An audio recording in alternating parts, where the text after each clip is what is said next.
Hi, I'm Michalopoulos, lead physiotherapist for the New South Wales Swifts. Today we're just going to take you through how to strap an ankle thanks to our friends at MST. So we're just going to start with an anchor. You can sometimes do one or two. We've got Candice here helping us. Now we're going to go through 3 stirrups. The first one will run from the inside of the ankle up to the outside over the malleolus, which is that bone just there.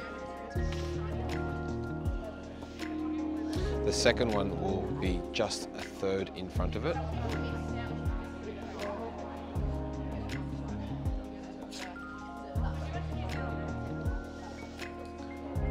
And the third one will be a third behind it. It's important you are pulling up from the outside for a little bit of tension, but being careful you're not providing too much tension. That there is the edge of the 5th metatarsal bone, which is sometimes a site where people can get irritation to a nerve if pulling too tight or pulling too close. So that's an area you want to be cautious of. Next we're going to do our figure 6s. Now you're also always conscious of maintaining good contact with the skin, not just from a standpoint of presentation, but also the better the contact, the better the proprioception or feeling of awareness they'll have of that tape on them. A variation to the 6 may be where you may do an angle in both directions, which is what Candice is doing there on that inside part of the ankle, and then coming across again on the outside. Okay, sometimes you may just want to do a bit of a lock off there, another anchor at the top just to reinforce that tape. And now we're going to go into our heel locks. So we aim just to the outside of the ankle, go just above the outside bone, which is that malleolus that we just spoke about.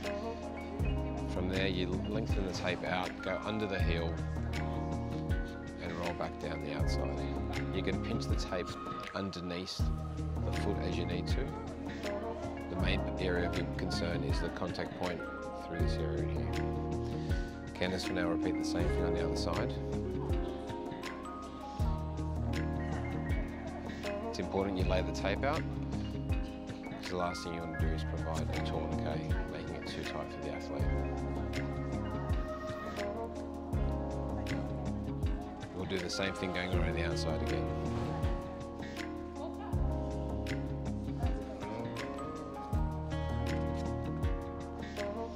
So you can do anywhere between 2 to 4 heel locks,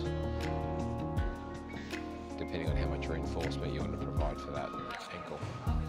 Once Candice has done this, she will lock off with a couple of anchors again.